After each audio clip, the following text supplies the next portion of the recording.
Taste the Daily. சென்னையில் நகர்ப்புற நிலவரி பிரிவில் உள்ள பணியிடங்கள் கலைக்கும் முடிவிற்கு எதிர்ப்பு தெரிவித்து மாவட்ட ஆட்சியர் அலுவலகத்தில் ஸ்டாலின் அரசுக்கு எதிராக போராட்டம் நடைபெற்றது. சென்னை மாவட்டத்தில் நகராட்சி நிலவரி துறையில் உள்ள 11 வட்டாட்சியர்கள் மற்றும் 70 பணியிடங்கள் தமிழக அரசால் கலைக்கப்பட உள்ளதாக கூறப்படுகிறது. இது தொடர்பாக முறையீடு செய்தும் எந்தவிதமான நடவடிக்கையும் எடுக்கப்படவில்லை என்றும் கூறப்படுகிறது. இதனால் ஆவேசமடைந்த பணியாளர்கள் சென்னை மாவட்ட ஆட்சியர் அலுவலகத்தில் போராட்டத்தில் ஈடுபட்டதுடன் பணியிடங்களை கலைக்கக்கூடாது என அரசுக்கு எதிராக முழக்கமிட்டனர். தமிழகத்தின் பூண்டு விலை தொடர்ந்து அதிகரித்து வரும் நிலையில் ஏழை எளிய நடுத்தர மக்கள் கடும் சிரமம் அடைந்துள்ளனர். தற்போது பொடி பூண்டு 205 ரூபாயிலிருந்து 240 ரூபாயாகவும், லட்டு வகை பூண்டு 330 ரூபாயிலிருந்து 380 ரூபாயாகவும் மற்றும் சூப்பர் மார்க்கெட்டுகளில் விற்கப்படும் முதல் தர பூண்டு 440 ரூபாயிலிருந்து 500 ரூபாயாகவும் உயர்ந்துள்ளது.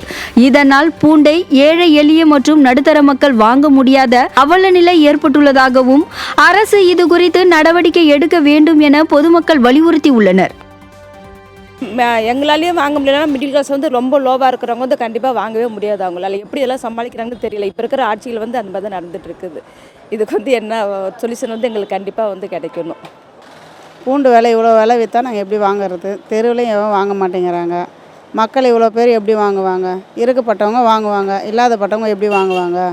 விலை இவ்வளோ விலை இருந்தால் எப்படி வாங்குவாங்க? இதுக்கு விலையை கொஞ்சம் குறைச்சி போடணும். சுகாதாரத்துறை கொடுத்த புகாரின் மீது காவல்துறை நடவடிக்கை எடுக்கவில்லை என அமைச்சரே திமுக அரசு மீது புகார் தெரிவித்துள்ளது பொதுமக்களை அதிர்ச்சியடைய செய்துள்ளது. கோவை அரசு மருத்துவமனையில் சுகாதாரத்துறை அமைச்சர் மா சுப்பிரமணியன் செய்தியாளர்களை சந்தித்தார்.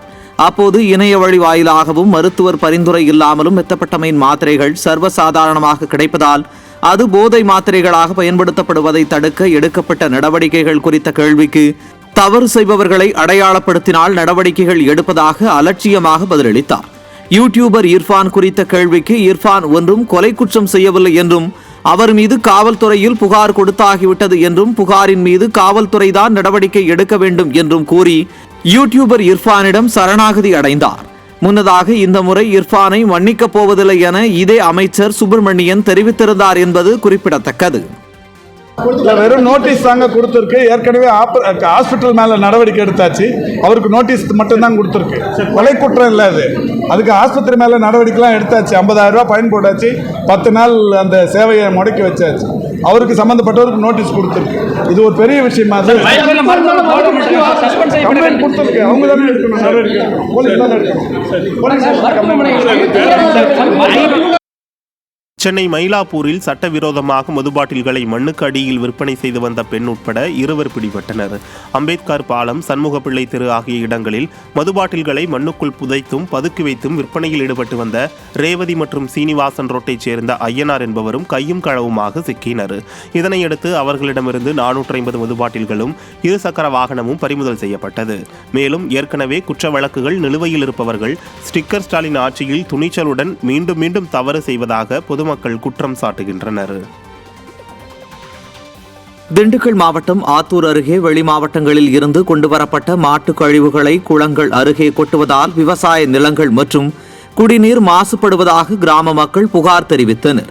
குறிப்பாக மாங்குளம், சின்னக்குளம், மூங்கில்குளம் பகுதிகளில், கோயம்புத்தூர், ஈரோடு உள்ளிட்ட பகுதிகளில் இருந்து கொண்டுவரப்பட்ட மாட்டுக் கழிவுகளை கொட்டப்படுவதால் தொற்று நோய்கள் ஏற்படுவதுடன் நிலத்தடி நீர் மற்றும் குடிநீர் முற்றிலும் மாசுபட்டு விட்டதாகவும் கூறப்படும் நிலையில் இதுகுறித்து அதிகாரிகளிடம் பலமுறை புகார் அளித்தும் நடவடிக்கை எடுக்கப்படாததால் ஆத்திரமடைந்த பொதுமக்கள் மாட்டுக் கழிவு கொட்டும் வாகனங்களை சிறைப்பிடித்தனர்.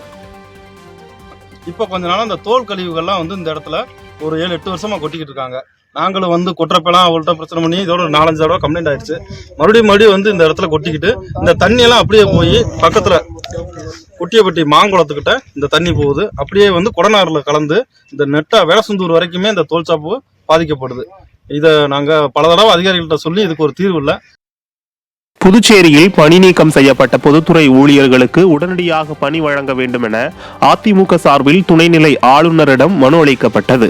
கடந்த 2015ஆம் ஆண்டு பொதுப்பணித்துறையில் பல்வேறு பணிகளுக்கு அமர்த்தப்பட்ட 2632 ஊழியர்களை தேர்தல் நடத்தை விதிகளை காரணம் காட்டி தேர்தல் ஆணையம் பணி நீக்கம் செய்த நிலையில் இவர்கள் அனைவருக்கும் மீண்டும் பணி வழங்கப்படும் என முதலமைச்சர் ரங்கசாமி அறிவித்து பல மாதங்களாகியும் இதுவரை பணி வழங்கப்படாததை கண்டித்து பொதுப்பணித்துறை அலுவலகம் முன்பு ஊழியர்கள் போராட்டத்தில் ஈடுபட்டனர்.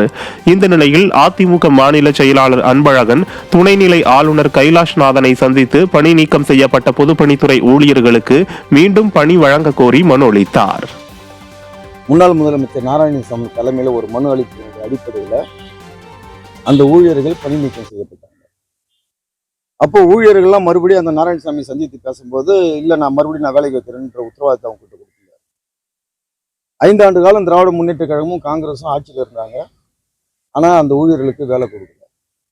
இது சம்பந்தமா அந்த ஊழியர்கள் பல்வேறு கட்ட போராட்டங்கள் நடத்தினாங்க. அதிமுக சார்பில் நாங்கள் பல காலகட்டத்திலும் அரசுக்கு கோரிக்கை வச்சிருந்தோம்.